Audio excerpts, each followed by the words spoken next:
Donc, avant de se lancer sur une résection, il faut en tout premier caractériser la lésion, savoir si c'est une lésion pour laquelle on peut envisager une mucosectomie simple ou s'il faut l'adresser pour envisager une dissection. Donc maintenant on connaît bien la classification Connect qui permet de nous donner assez de renseignements sur la lésion.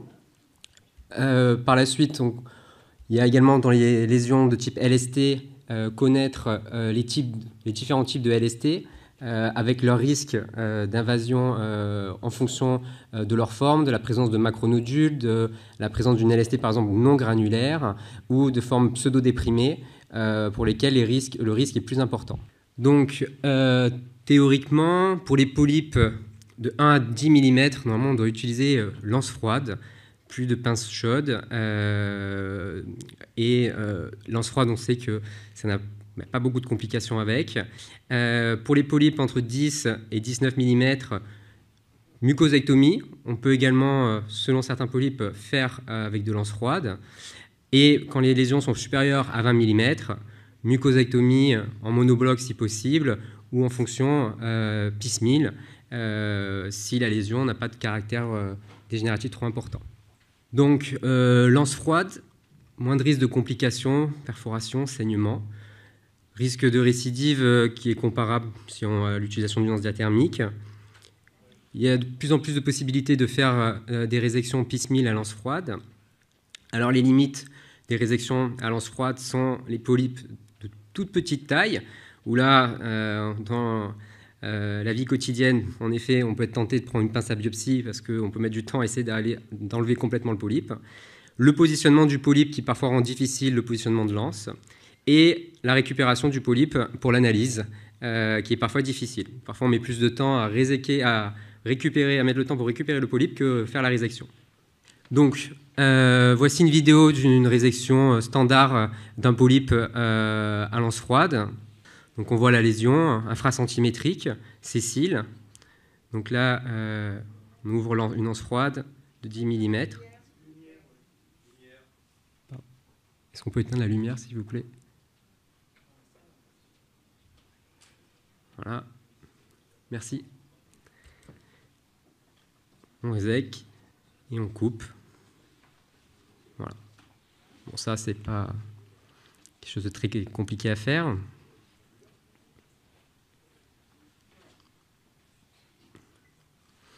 Ensuite, une autre situation. Donc ça, c'est un polype au niveau du cécum, qui n'est pas sur l'orifice appendiculaire. C'est une lésion qui est festonnée, pour laquelle j'ai préféré prendre une lance froide directement pour l'enlever. Donc voilà, là on est en NBI pour un peu bien voir la lésion, la caractériser. On prend une lance froide de 10 mm. On ouvre, on prend bien la lésion complètement. Un peu difficile à couper. Et puis ensuite, voilà. Voilà. Donc au moins là, on a une résection qui est complète, avec pas de risque, normalement, perforation de saignement. Voilà la zone de résection ensuite. Voilà. Donc c'est propre. Alors, comme c'est une zone de cécum qui est toujours un peu difficile, j'ai préféré prendre une lance froide. Ça a été rapide. Donc ensuite, on va parler de la mucosectomie, que je pense que tout le monde connaît ici, donc qui est standard, hein, l'injection sous muqueuse de sérum bleuté le plus souvent, et la résection avec une anse. Donc j'ai pris des vidéos là de résection de polypes un peu gros, on va dire, pas des polypes standards. Donc là, c'est une lésion qui était juste au-dessus de la valvule, dans le cécum, au-dessus du cécum. Donc j'ai utilisé un coloscope pédiatrique avec un capuchon, je suis en rétrovision, c'est pour ça que j'injecte sur ce côté de la lésion pour me la faire basculer en vision directe par la suite. Donc là, alors, en effet, elle avait une préparation qui n'était pas terrible, cette patiente, mais elle était compliquée, c'est sa deuxième coloscopie. Elle avait eu sa première coloscopie pour un test FIT positif, où il avait été retrouvé cette lésion. Donc là, on injecte.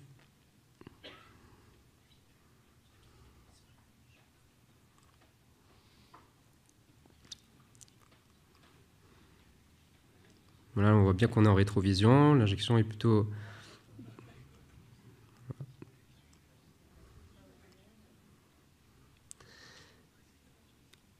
Donc après, j'avais injecté vers ce côté aussi de la lésion.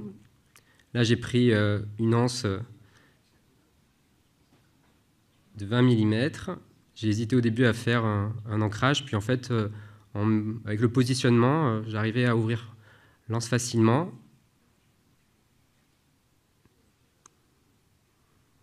Là, j'essaie de bien positionner pour arriver à bien prendre les deux côtés de la lésion et avoir des marges. Donc le positionnement, parfois, on bouge un peu.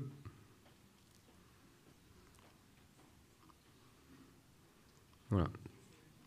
On est mieux. Voilà. On va couper.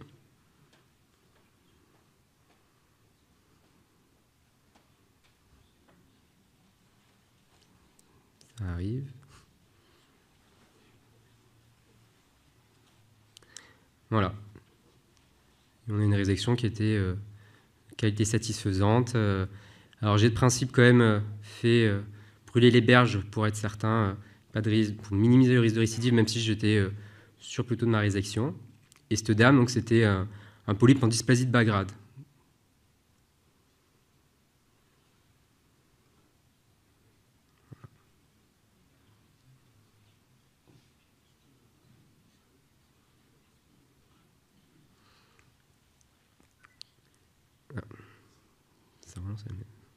Est-ce qu'on peut passer à la diapo suivante, s'il vous plaît? Voilà, merci.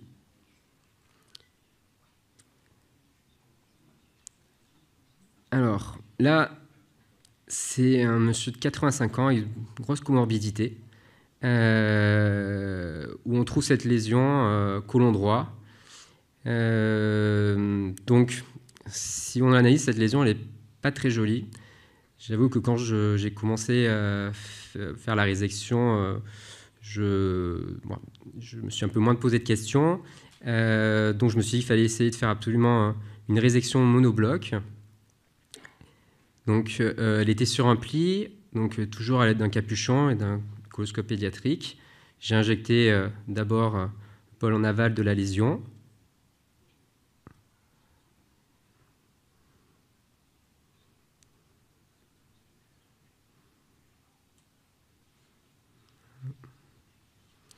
Si on voit bien, la zone ici est un peu avasculaire. Parce que là, par exemple, on a une zone qui est avasculaire, hein, il y a une diminution, on ne voit pas bien les cryptes. Pour moi, cette lésion est suspecte. Théoriquement, un patient plus jeune, cette lésion a nécessité de faire directement la dissection et pas de prendre risque. Parce qu'on ne voit pas bien les vaisseaux. Alors, c'est une lésion qui n'est pas très grande, hein, mais là, on voit quand même pas beaucoup moins. C'est assez avasculaire, pas trop de régularité.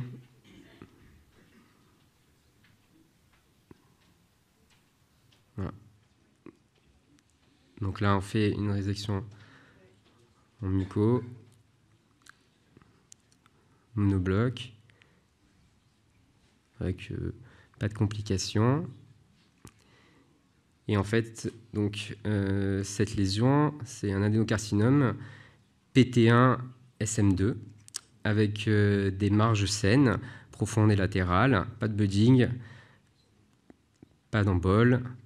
Voilà. Après, ce monsieur, il a 85 ans, il a de lourdes comorbidités, il a une leucémie. Donc on a reçu la NAPAT la semaine dernière, on ne l'a pas encore staffé en RCP tumeur superficielle, mais bon, je pense qu'on va probablement, on discutera, mais arrêter, vu le risque qui est quand même léger d'invasion ganglionnaire, je pense qu'on pourra rester sur une surveillance standard.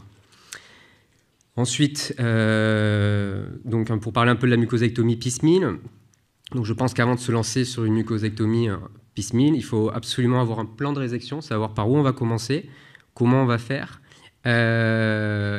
limiter au maximum le nombre de fragments. C'est que si on fait plus de 3 fragments, il y a un risque de récidive qui est plus important. Et quand on essaie de faire le plus souvent, d'électrocoaguler les berges pour diminuer le risque de récidive. Donc ça, c'est une patiente qui avait une lésion au niveau de l'angle colique droit, avec un positionnement qui était difficile. On n'arrivait pas à rester bien stabilisé. Donc là, j'ai injecté, pareil, d'abord le pôle supérieur de la lésion.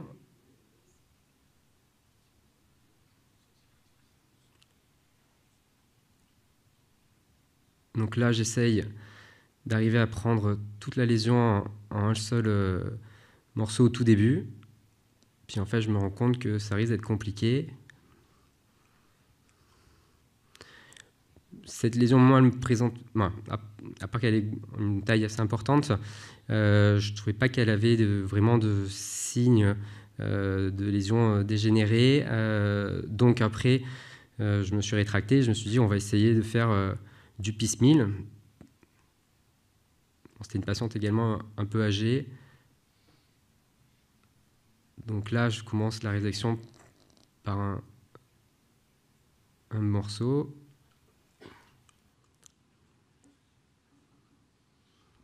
Ça va arriver.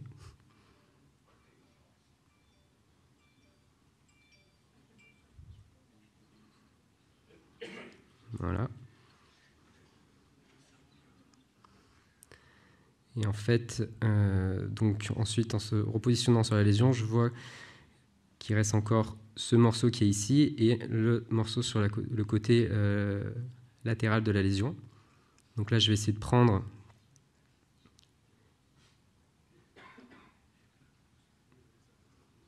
un deuxième fragment. Voilà. Et ensuite, je vais essayer d'enlever le résidu restant qu'on voit au fond. Alors après, ça ne se passe pas toujours comme on veut, hein, quand on fait, surtout là avec le positionnement qui était difficile. Voilà, la résection, j'aurais aimé la faire un peu mieux. Mais donc voilà, là il reste ce morceau.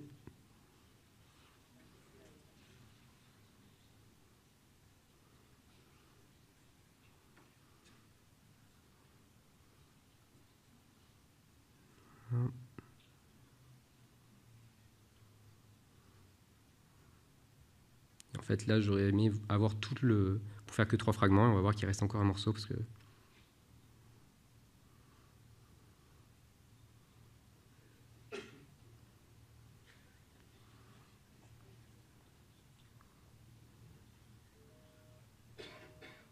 Voilà, il reste ce morceau-là, que je coupe en dernier, donc il y a 4 fragments la lésion. Donc pareil, électrocoagulation des berges.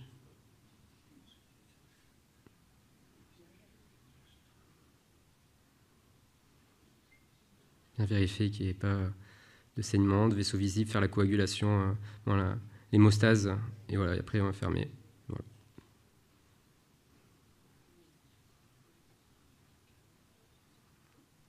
Et donc cette patiente, l'anapathe, c'était un polype en dysplasie de bas grade et haut grade focal. Voilà, il y avait un petit polype juste à côté, hein, qu'on avait enlevé, qui n'avait rien à voir avec la lésion. Oui, contrôle à 3 à 6 mois. Et ensuite, si RS au contrôle à 3 à 6 mois, un contrôle à 1 an après, soit à 18 mois de la première résection. Voilà. Ensuite, donc ça, c'est une patiente qui a été adressée, une lésion voilà, granulaire, mais cette dame avait déjà eu des biopsies faites sur la lésion. On va voir pourquoi il faut essayer de ne pas faire de biopsie avant qu'elle soit adressée. Donc elle est à cheval sur un pli. Elle n'est pas évidente à enlever quand on se positionne dessus. Donc là, il n'y a pas de... Elle ne paraît pas inquiétante. On voit là la fibrose au milieu. Et on va le voir encore plus quand on va réséquer ici. Voilà, vous voyez bien la fibrose liée au pince à biopsie. Donc là, on injecte. Et là, vu que la lésion était difficile à enlever, on va utiliser la technique de l'ancrage. Voilà. Donc voilà. Là, on ancre au lance. On ouvre.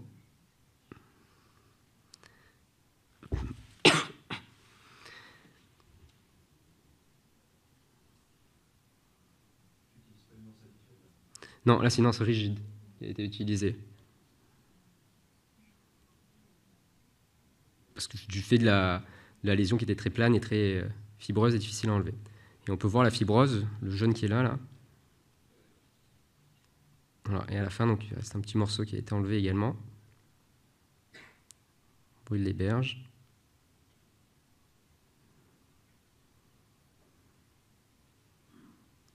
Et à la fin, ça donne ça.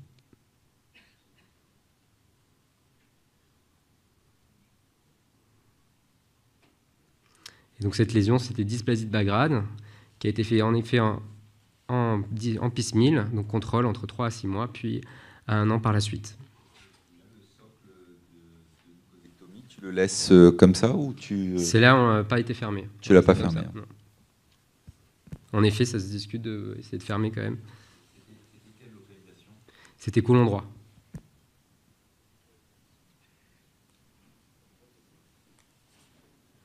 Est-ce qu'on peut passer à la diapo suivante parce que... ouais.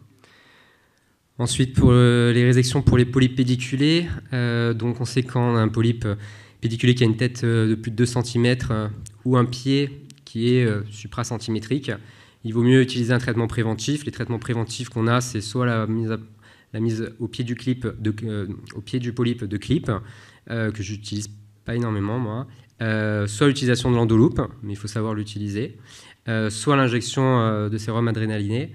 C'est l'option moi que j'utilise le plus souvent. Voilà, mais après c'est chacun fait comme il le sent, et surtout voilà, être prêt au saignement et être préparé. Donc en effet, quand il y a une tête qui est de plus de 2 cm et un pied supérieur à 1 cm, il vaut mieux faire un traitement préventif avant de faire la résection. Donc là, vous allez voir une vidéo d'un polype pédiculé où le traitement préventif, ça a été de mettre en place une endoloop.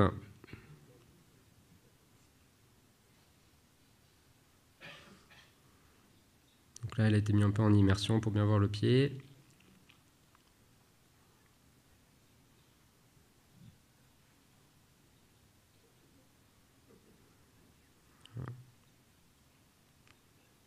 Donc on va voir ensuite.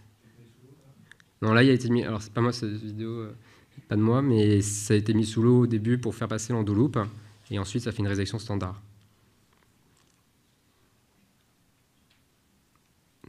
Là, on va voir l'endoloop qui va passer.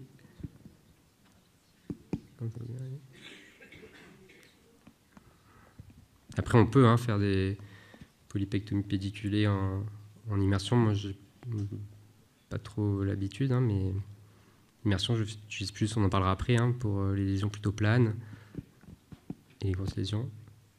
Donc là, la difficulté avec l'endoloop, c'est d'arriver à bien passer et crocheter la lésion et arriver à bien se positionner. Il faut que l'équipe infirmière sache l'utiliser, parce que une fois qu'on largue l'endoloop, on ne peut normalement pas trop revenir dessus. Donc là, l'endoloop est bien positionné.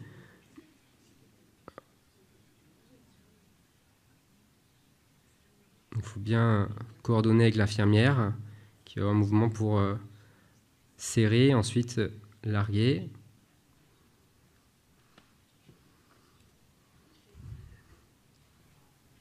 Voilà, ça arrive.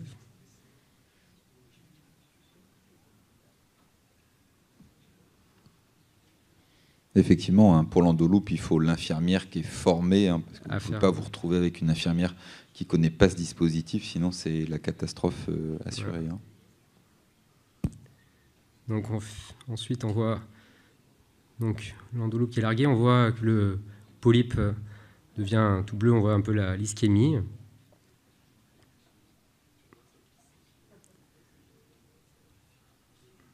Parce que le problème, c'est qu'une fois que vous la larguez, vous ne pouvez plus revenir en arrière. Donc et après, si vous avez mal positionné votre endoloop, la résection, c'est plus pareil par la suite.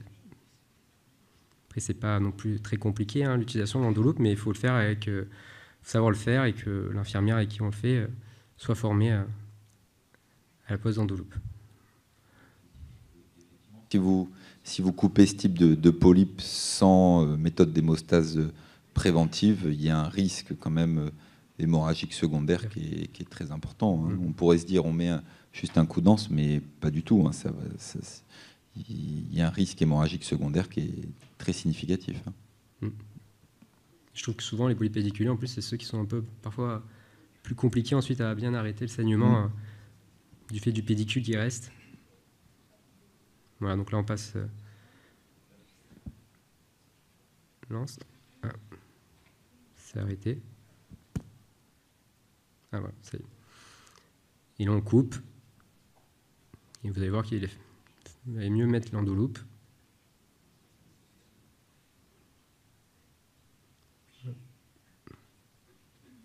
Voilà.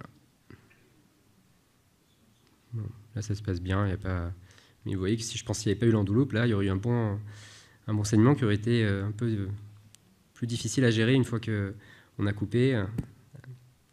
Bien voir aussi la gravité hein, quand on se positionne, essayer de voir si jamais il y a une complication, toujours anticiper les complications et de voir vers où le sang va stagner une fois après la résection pour ne pas y être immergé et pouvoir avoir une vision assez le mieux possible. L'endoloupe, il faut bien s'en servir, il faut quand même bien le serrer, pas trop non plus parce que sinon ça peut découper la lésion et finalement faire l'effet inverse, mais il faut bien avoir l'habitude de s'en servir, sinon ça peut effectivement mal se passer comme tu le dis très bien.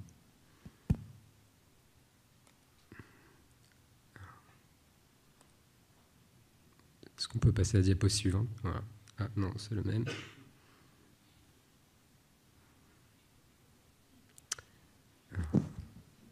Ouais, est-ce qu'on peut juste passer à la diapo suivante, s'il vous plaît? Voilà, merci. Donc, maintenant, on va parler de la mucosectomie en immersion. Donc, c'est une technique qui a été découverte par Kenneth B. Moller, le même médecin qui a découvert l'Axios. Donc, le principe est simple, hein, c'est instillation d'eau pour permettre la flottabilité du polype. Ça éloigne la couche musculaire. Et on va voir les avantages de cette technique.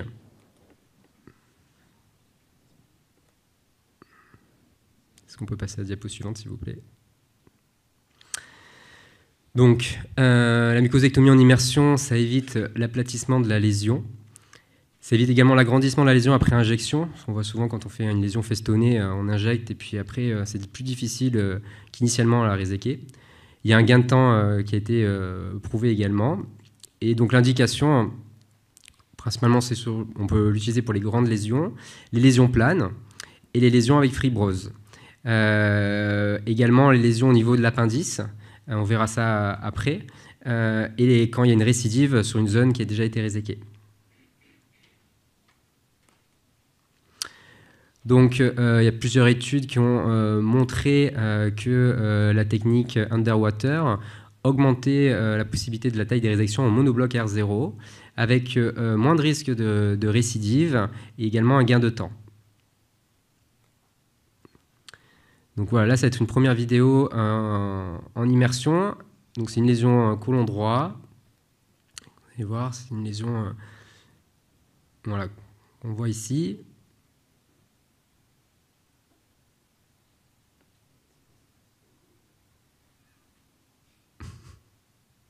C'est vrai que c'est pas écolo.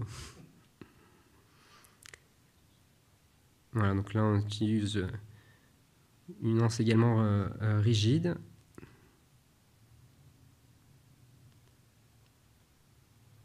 On voit cette lésion festonnée. Donc là je pense qu'en effet si on avait tenté d'injecter, probablement que la résection aurait été probablement plus compliquée pour arriver à bien tout prendre en monobloc. Voilà, et là on coupe. Et voilà. C'était une lésion festonnée, sans dysplasie.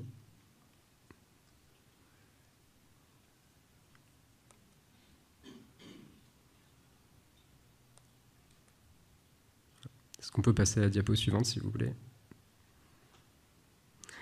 Donc là, c'est une vidéo d'un polype situé au niveau de la orifice appendiculaire chez une dame appendicectomisée. Donc ça a bien demandé avant d'envisager une résection de l'appendice, d'un polype de l'appendice. Donc on voit la lésion ici. Donc toujours on lance mais en immersion. On voit bien le polype. L'eau nous permet de bien surélever la lésion.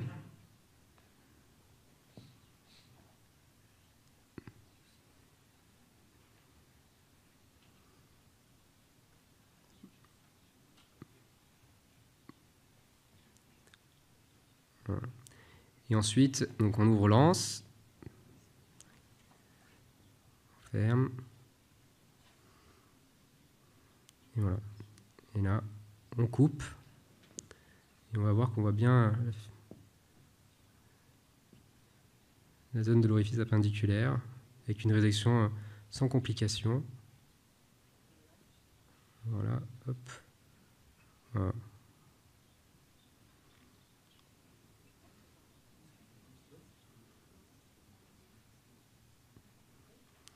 Donc là, en effet, c'est quand même un sacré avantage de pouvoir utiliser l'immersion pour ces types de polypes compliqués à réséquer de façon standard. Voilà. Et voilà. Merci. Merci Thomas. Bravo, les vidéos, elles étaient très bien. Moi, j'ai juste une petite réflexion. Comme tu l'as dit au début, je pense que c'est très important de noter que les petits polypes, les petits adénomes, il faut les enlever à lance froide. Je pense que la pince à biopsie pour les enlever n'a plus sa place. Il faut vraiment, c'est à lance froide. Même les tout petits polypes, on arrive quand même à s'en sortir avec lance froide. Et ça, je pense que c'est un message important à noter pour tout le monde. La pince chaude, la pince froide, je pense qu'on ne peut plus les enlever comme ça maintenant. Donc voilà, il faut essayer au fur et à mesure de prendre lance froide pour ces petits polypes. Et au fur et à mesure, vous allez voir, ça fait gagner du temps au final. Après, finalement, moi, dans ma pratique, je fais soit de lance froide, soit de plus en plus de résection par dissection. Et c'est vrai que la grosse mucosectomie piecemeal, on se rend compte qu'on en fait finalement de moins en moins. On privilégie plus la dissection pour ces lésions, mais je pense qu'il y a quand même une place pour la mucosectomie, avec au préalable une analyse du polype pour être sûr que ce soit bien de la dysplasie de bas grade, pour que ce soit sûr que ce soit un polype bien régulier, qu'on puisse l'enlever avec cette méthode-là. Parce que si on a de la récidive et que c'est du haut grade ou du cancer, c'est toujours beaucoup plus embêtant derrière. En tout cas, bravo pour la présentation et les vidéos. Merci. Moi, je vais juste te poser une petite question. Effectivement, tu nous as montré de très belles vidéos, mais il faut un peu de matériel pour faire ça. Pour faire une polypectomie, je crois que les situations sont toutes différentes, les polypes sont différents, les positions sont différentes. Si des gens veulent se lancer sur des polypectomies un peu complexes, qu'est-ce que tu recommandes comme commence à avoir dans sa trousse à outils? Alors, après, je pense qu'il faut... Alors, pour les polypes pédiculés, en effet, je pense qu'avoir l'endoloupe, c'est quand même... il faut l'avoir. Moi, je suis pas... j'utilise pas énormément l'endoloupe. Hein. Je préfère plus l'injection d'adrénaline. Ensuite, au niveau des anses, en anse froide, moi, j'utilise des anses froides de 10. Il y a des anses froides également de 15 mm qu'on peut utiliser pour les grosses lésions. Alors, plutôt dans les polypes duodénaux qui sont des lésions assez importantes et qu'il y a un risque, on conseille de perforation et d'hémorragie plus important. Donc là, dans les anses froides, moi je dis qu'il faut plutôt des anses de 10 et voire pour les grosses lésions des anses de 15. Ensuite, la lance, je pense qu'il faut une anse rigide si on fait du piecemeal. Il faut avoir absolument des anses rigides pour pouvoir, quand il y a une zone un peu plus compliquée à réséquer, plane, avoir une anse rigide. Moi, j'utilise pour le piecemeal beaucoup d'anses rigides. Et puis voilà, après en dimension, 20-25 mm. Après, on peut aller plus haut, mais après, il faut avoir l'habitude, je pense, d'utiliser des anses plus grandes.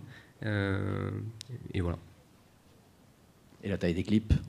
La taille des clips. Alors, taille des clips, moi j'ai utilisé des clips de 17 mm de Boston, qui, quand je suis dans le côlon droit, j'ai beaucoup de mal à les faire passer avec le coloscope pédiatrique. Donc je reprends plus des clips de 12 mm. Mais en effet, les clips de 17, ça a permis sur les grosses lésions de bien pouvoir fermer. Et après, en effet, il faut des clips qui soient assez résistants pour pas que quand on essaye de ramener les berges, le clip bouge. Donc je pense qu'en effet, il faut des clips standards et avoir dans ses outils au moins un clip dimensions un peu plus importantes, soit des clips de 12 ou de 17 mm. Voilà. Et revenant sur les clips, tu nous as montré que tu avais laissé certaines de lésions sans fermeture, sont clippées. Quand est-ce que tu décides de fermer une mucosectomie ou une dissection? J'essaie le plus souvent de fermer, sauf quand je vois que ça va être un peu trop compliqué, mais j'essaie le plus souvent de fermer la lésion. Après, théoriquement, si on prend le temps, après la résection, de bien vérifier les vaisseaux, de faire l'hémostase, de tout faire, théoriquement, normalement, on n'est pas obligé de toujours fermer. Moi, c'est vrai que c'est une sécurité, quand je peux, j'essaie de fermer. Voilà. S'il te plaît, oui. En cascade, plusieurs questions. Ouais, des dernières questions, parce qu'il faut qu'on avance après. Tu parles de colo pédiatrique, personne n'a des colos pédiatriques ici. Moi, j'ai plein de colos pédiatriques. Alors, tu as de la chance parce qu'il n'y en a pas énormément, quoi. Pourquoi tu utilises un colo pédiatrique? Comme j'ai montré sur les lésions, par exemple, les lésions côlon droit, pour faire la rétrovision quand c'est une lésion qui est dans le sécom, avec un coloscope standard, c'est plus compliqué. Après, il faut savoir qu'avec un coloscope pédiatrique, j'ai aussi une histoire où j'ai une dame pour une lésion du sécom, et avec le coloscope pédiatrique, coloscopie très difficile à monter, je galérais, donc j'ai changé, j'ai pris un coloscope standard et je suis arrivé, je me suis positionné. Mais avec un coloscope pédiatrique, je trouve que on est plus à l'aise, on est plus mobile, et ça nous permet quand même, pour une résection, pour des polypes qui sont assez gros, c'est quand même un outil qui est pour moi, toutes les résections de polypes, quand c'est des patients qui me sont adressés, j'essaie toujours de prendre un coloscope pédiatrique. Voilà. Après, ça dépend dans la lésion où elle est située, hein, mais quand c'est côlon droit, j'essaye d'aller avec le coloscope pédiatrique. Mais après... Et une dernière réflexion un peu provocante. Est-ce que vous n'avez pas l'impression... Bernard. Est-ce que vous n'avez pas l'impression qu'on surtraite des lésions, des petites lésions, en dysplasie de bas grade? On passe un quart d'heure à récupérer le petit polype qu'on a enlevé. On surtraite des lésions. Je suis d'accord. Mais après, parfois, on a des surprises aussi. Oui. Ouais. On pourra discuter avec le topo de Sarah tout à l'heure, justement, sur... Une dernière question, là-bas, je crois, et puis on va arrêter. Non, c'était juste par rapport au risque. Est-ce qu'il n'y a pas un risque de perforation supérieure dans les dernières images que tu as montrées en underwater? Ouais, notamment dans le côlon droit, où j'ai toujours l'impression d'être plus en sécurité en faisant une muco que là où c'est plus fin. En fait, c'est faux. Après, sur l'orifice appendicular, ce n'était pas un signe de la cible, hein, c'est l'orifice indiculaire. Mais après, dans le côlon droit, pour moi, c'est comme c'était un peu plus fragile. Mais dans le côlon droit, réséqué en mucosectomie, non, j'ai pas plus. Moi.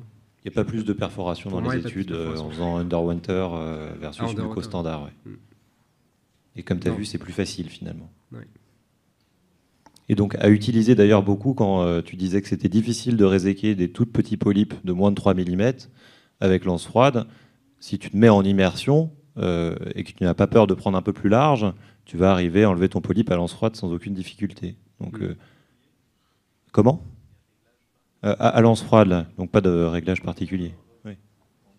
Et sinon, la muco, non, c'est les réglages habituels de mucosectomie. Ouais. C'est les réglages habituels. Ouais. On va passer à la suite. Merci beaucoup, Thomas. Ouais.